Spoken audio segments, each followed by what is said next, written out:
Hello दोस्तों, आज मैं आपको एगलेस स्पॉन्जी केक बनाना सिखा रही हूँ, वो भी विदाउट कंडेंस्ड मिल्क। हम सबसे पहले मैदा लेंगे, जो कि हमने 1.5 कप मैदा लिया है, और फिर हमने 1 कप चीनी ली है, और ये हमने मिल्क लिया है 1 कप। 1 टेबलस्पून कर्ड है ये। फिर हमने 3 टेबलस्पून ये वेजिटेबल ऑयल है, आप मूंगफली का तेल बिल्कुल मत लो। और ये 3 टेबलस्पून कोकोआ पाउडर है, और ये बेकिंग सोडा और बेकिंग पाउडर हमने लिया है, जिसमें कि बेकिंग पाउडर जो हमारा है वो ½ टीस्पून है, और 1/4 टीस्पून इसमें हमने सोडा लिया है। और फिर हम लोग वेनिला एसेंस लेंगे, ये आप 5-6 ड्रॉप्स ले सकते हैं, आप अपने टेस्ट के अनुसार इसको डाल सकते हैं, ज़्यादा या कम, जैसा भी आपको पसंद है। फिर हम ये बर्तन लेंगे एक, और जिसमें हम लोग अपने सारे इंग्रेडिएंट्स डाल देंगे। हम पहले ड्राई इंग्रेडिएंट्स डालेंगे, जो कि हम अच्छे से मिक्स कर पाएंगे इनको, ताकि इनमें कोई भी लम्प्स ना रहे। तो इन ड्राई इंग्रेडिएंट्स जितने भी हैं, आप प्लीज़ इनको अच्छे से छान लीजिएगा, सो दैट इनमें कोई भी इम्प्योरिटीज़ नहीं रहे। और फिर हम इसमें चीनी लेंगे। चीनी को आप पीसी हुई चीनी भी ले सकते हैं, जो कि वैसे बहुत अच्छी रहेगी अगर आप पीसी हुई चीनी यूज़ कर रहे हैं तो, लेकिन मैंने यहाँ बारीक चीनी ली है, तो वो भी वैसे चलेगी। फिर हम इसमें कोकोआ पाउडर डाल देंगे, और हम ड्राई इंग्रेडिएंट्स को अच्छे से मिक्स कर देंगे। बेकिंग पाउडर और बेकिंग सोडा हम इसमें स्टार्टिंग में अभी नहीं डाल रहे हैं, वैसे तो आप चाहे डाल सकते हैं, लेकिन बेकिंग पाउडर और सोडा हम लोग जस्ट बेकिंग से पहले डालते हैं, इनको पहले नहीं डालना होता।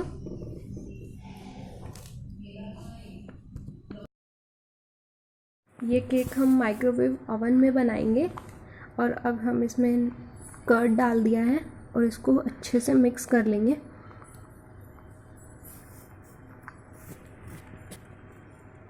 आप इसको अच्छे से मिक्स कर लीजिए, ताकि इसमें कोई भी तरह के लम्प्स ना रहे, और ये पूरा अच्छे से मिक्स हो जाए, सो दैट हमारा केक बहुत अच्छा बनकर आएगा। कर्ड का बहुत ही इम्पोर्टेंट रोल होता है इसमें। आप चाहे तो बटर मिल्क भी ले सकते हैं, और ये हमने मिल्क लिया है। और अब हम इसको अच्छे से दोबारा से मिक्स करेंगे। वैसे तो केक हम ज़्यादातर माइक्रोवेव ओवन में नहीं बनाते हैं, कुकर या ओटीजी में बनाते हैं, लेकिन आज मैं आपको माइक्रोवेव ओवन में सिखाऊंगी कि केक कैसे बनाते हैं। अब ये देख लीजिए, आप देख सकते हैं कि इसकी कंसिस्टेंसी बहुत अच्छी बन गई है, और ऐसी ही कंसिस्टेंसी होनी चाहिए केक के बैटर में। अभी आप इसमें वेजिटेबल ऑयल डाल सकते हैं, लेकिन आप मूंगफली का तेल मत डालिए, या आप सरसों का तेल मत डालिए, क्योंकि वो उसमें एक अपनी अलग फ्रेगरेंस छोड़ देगा, जो कि आपको अच्छी नहीं भी लग सकती। और अब इसको ऑयल को अच्छे से मिक्स कर लीजिए। ये इसमें वेजिटेबल ऑयल इसमें क्या सॉफ्टनेस डालते हैं, और ये हमने बेकिंग पाउडर और बेकिंग सोडा डाला है। इसको आप ज़्यादा देर पहले डालकर मत छोड़िए, जब आपको इसको ओवन में डालना है केक के बैटर को, उससे आप थोड़ा पहले ही डालिए बस, तो आपका केक बहुत अच्छा स्पॉन्जी बनेगा। और फिर आप इसको यूँ इतनी कंसिस्टेंसी के साथ बनाएं केक, और इसमें हम लोग फिर वेनिला एसेंस डाल देंगे, जो कि आप अपनी मर्ज़ी से टेस्ट के अकॉर्डिंग, अगर आपको अच्छा लगता है तो आप ज़्यादा डाल दीजिए, नहीं तो आप कम भी डाल सकते हैं। और जैसा कि मैंने आपको बताया कि आप इसमें चॉकलेट पाउडर भी डाल सकते हैं, या चॉकलेट एसेंस डाल सकते हैं।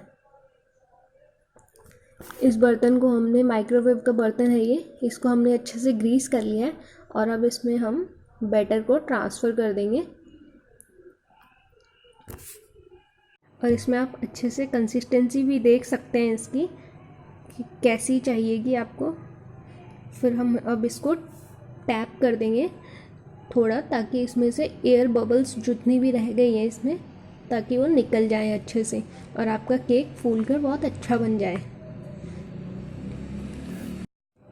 अब हम इसको ओवन में रखेंगे। आप इसको 5 से 7 मिनट तक लगा सकते हैं। आप इसको 5 मिनट बाद चेक कर लीजिएगा एक टूथपिक की मदद से कि ये पक चुका है या नहीं। और ये देख सकते हैं हमारा केक एकदम पककर पूरा तैयार है। बहुत ही स्पॉन्जी बना है ये cake. Thank you friends, hope so आपको वीडियो पसंद आई होगी। प्लीज़ सब्सक्राइब करना बिल्कुल ना भूलें अरोमास किचन।